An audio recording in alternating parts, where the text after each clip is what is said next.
My name is Tom Woodford, and I have the best job that you can have in Hilliard City Schools. I get to work with all of our students and talk about what they're going to do after high school. And so as I speak with them, we get to talk about going to college, working in the workplace, but I get to talk to all of these kids about what is going to happen next.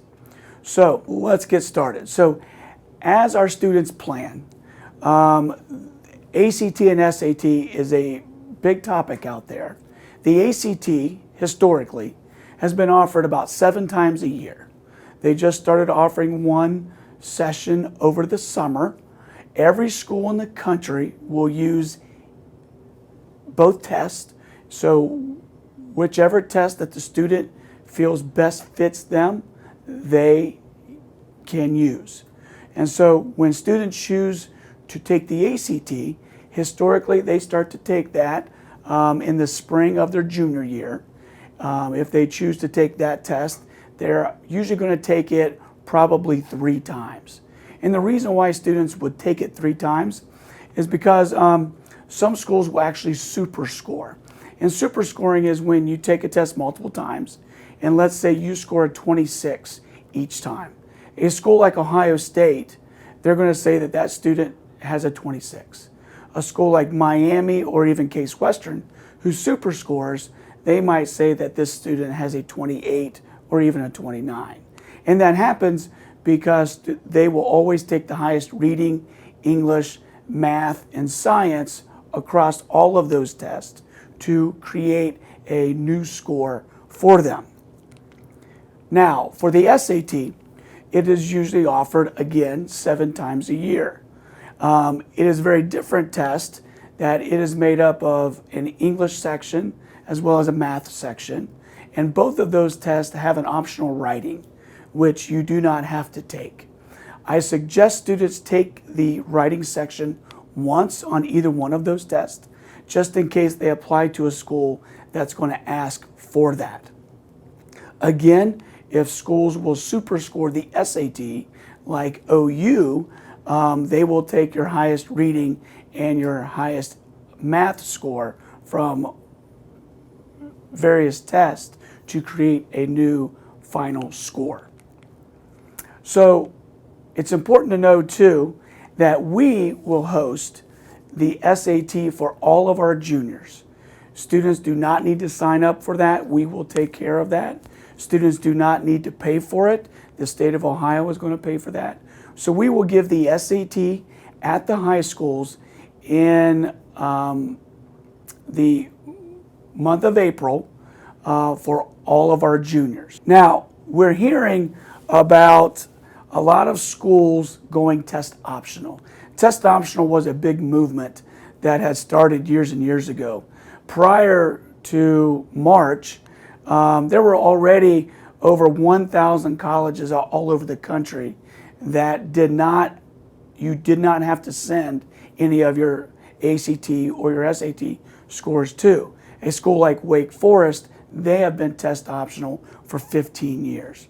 But due to everything that has happened, and they know that students, especially in this current senior class, they were not able to take a test. Many of the sites were closed, or they just were not able to actually take the test. So now it's up to about 17 or 1,800 colleges all over the country that are test optional, which means if they do not have a test score, you don't have to send it. If you have a test score and you don't like your score, you don't have to send that either.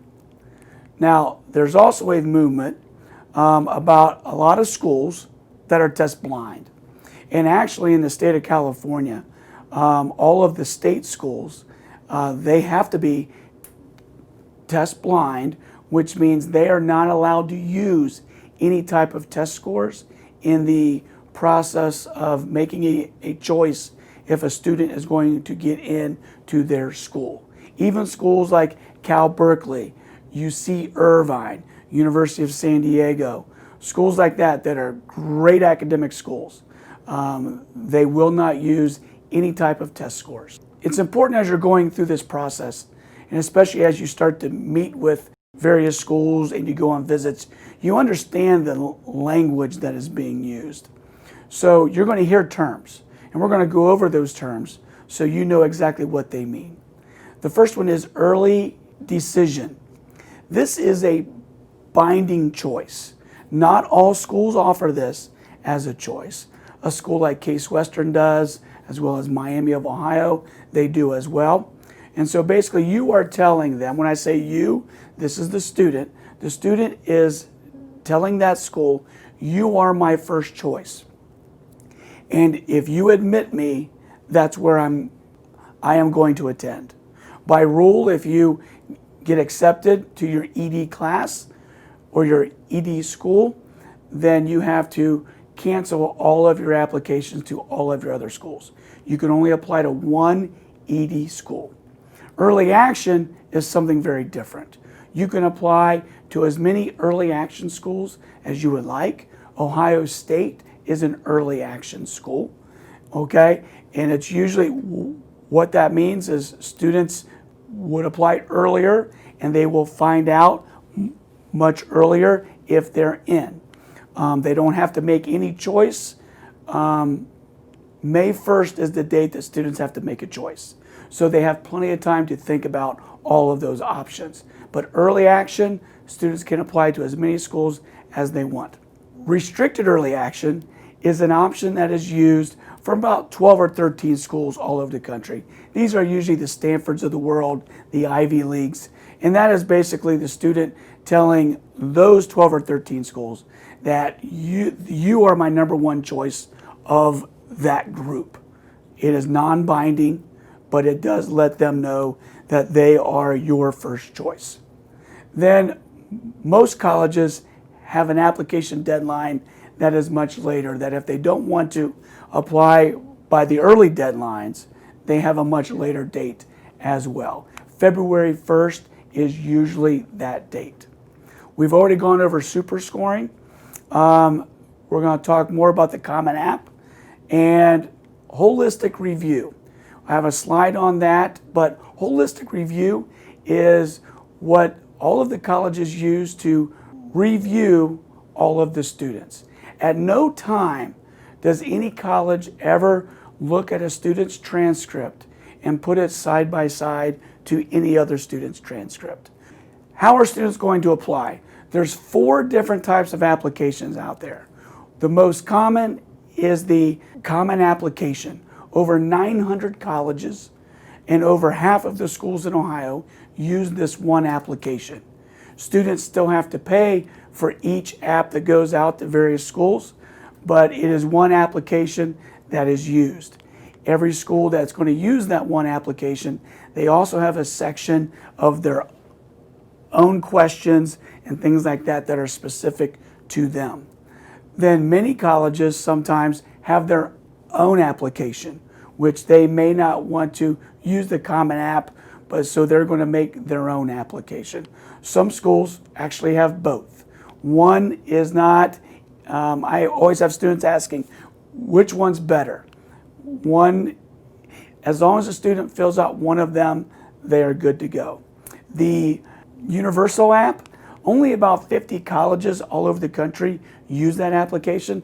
Honestly, I've never seen it because all 50 of those schools also use some other form of a app that they use as well. And then about 4 years ago, a few colleges came together in the Ivy Leagues, and now it's up to about 200 colleges that are using the Coalition application. That is a different application that colleges have to actually request to actually be a part of that group. Every one of those schools also use Common App. Typically, that's what our kids use. Visits. It's very important that our students go on visits. Even now, when a lot of schools might not be hosting those visits, I know I sent out a tweet Monday or Tuesday talking about Otterbein. Otterbein is still actually hosting face-to-face tours. So as students sign up for them online, or if you speak to a rep from various colleges, it's important that you ask them, are you going to give face-to-face tours? And if you do, it is a great opportunity to hear about what's happening on that campus, everything that that school is going to offer. You will also have an opportunity to go on a walking tour and hear about all of the different buildings and the various things that are happening there on campus. And then usually you'll have an opportunity to meet somebody in a specific major, so you can ask questions based on what your child wants to actually study. So each year we have over 100 colleges that actually come to Hilliard to see our juniors and seniors.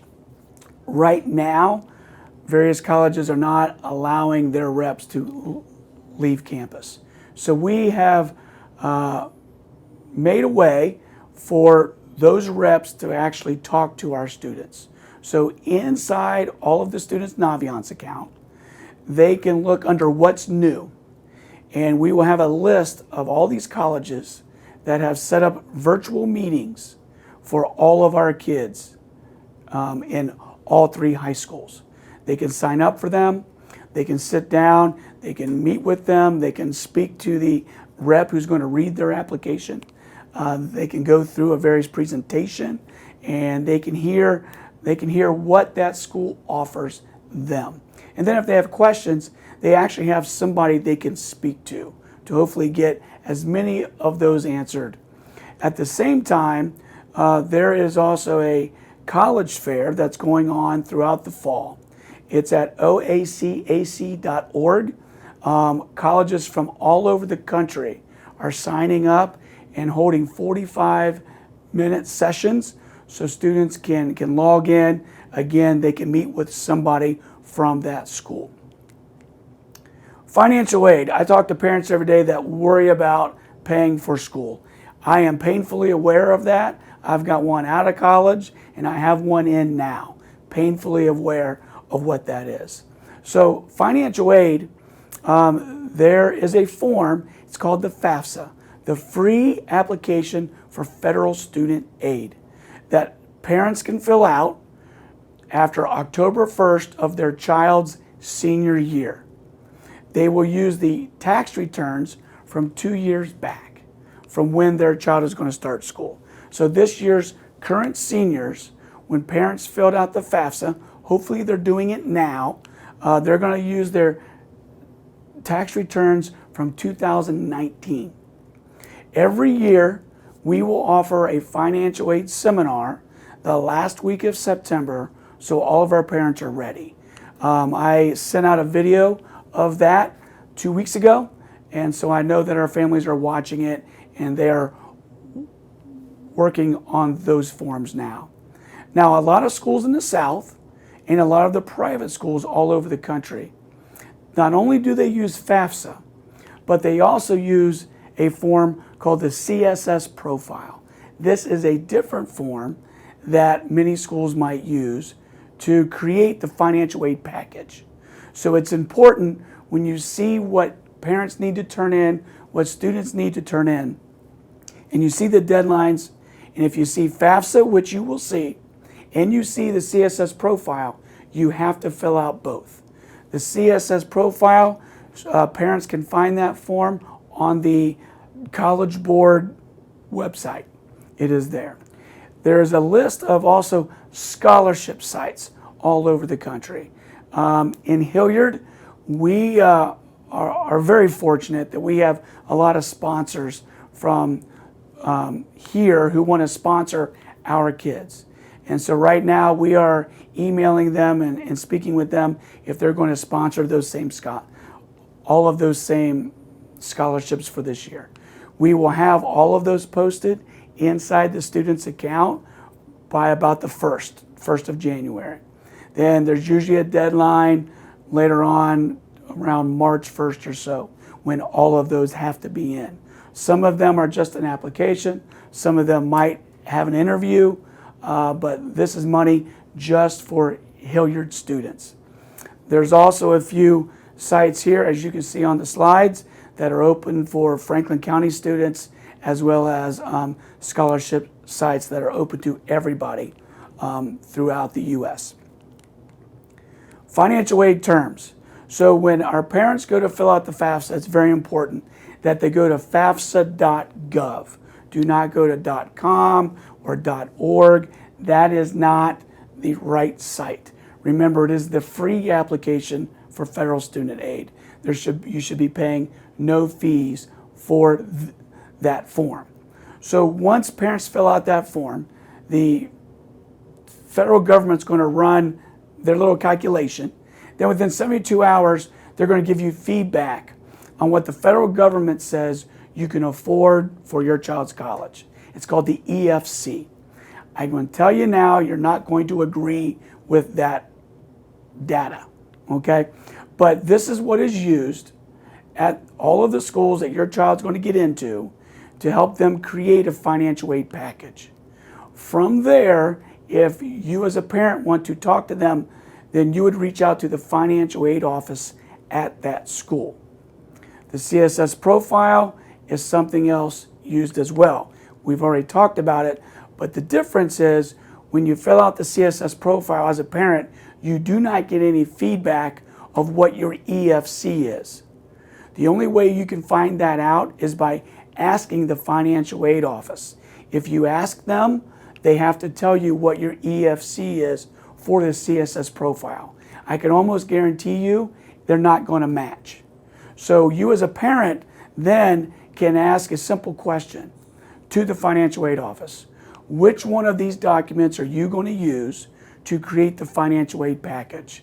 They have to answer that for you. They don't have to tell you up front, but if you ask, they have to tell you. Some of you may have students who are freshmen, sophomores, and juniors, and you may want to figure out, well, what is my EFC? You can actually go to fafsaforecaster.gov, and it's a simple process, but it will give you an idea of what your EFC is now. If you can't wait until your child's a senior, this will give you a fairly good idea of what that is going to be. And then about 6 years ago, because when you look on various schools' websites, you're going to see the cost of that school, you're going to see all of these different prices. But then you hear from friends what the true cost was, and usually they don't match.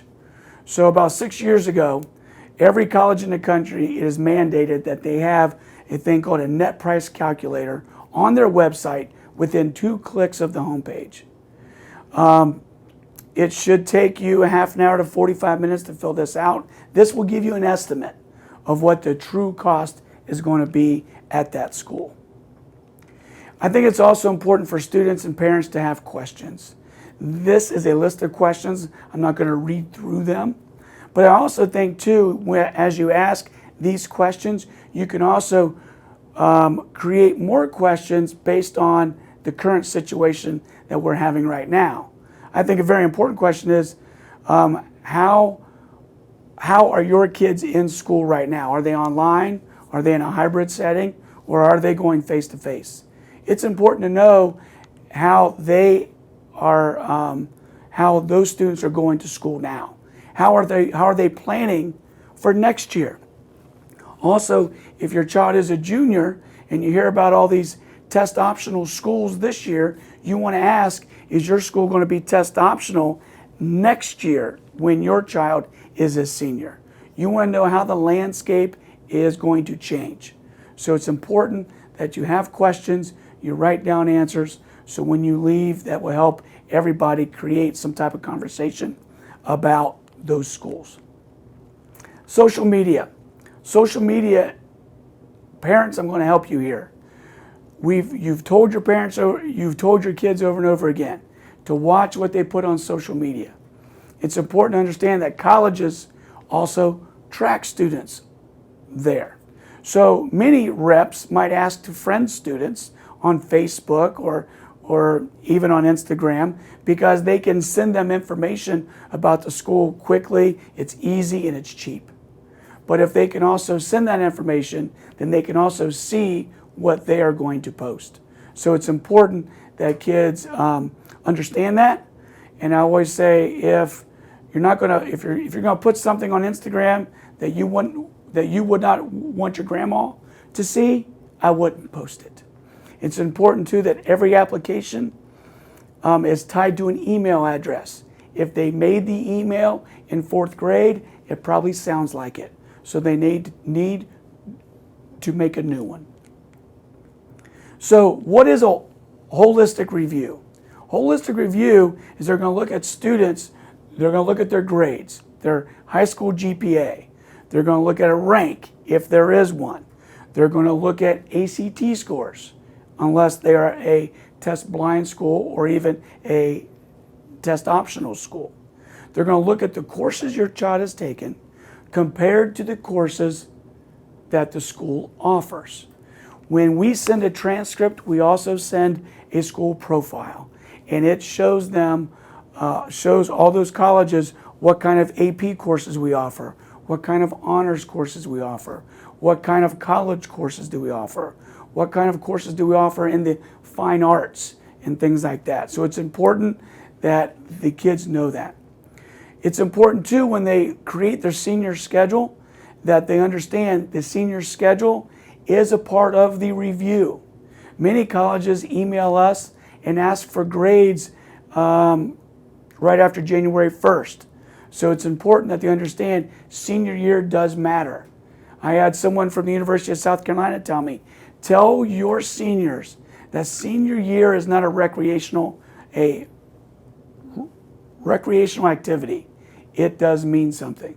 And even when kids get accepted, nothing is finalized until the colleges receive the final transcript. So when they get the final transcript in June, colleges can still change their mind based on what kids did do or what they didn't do second semester.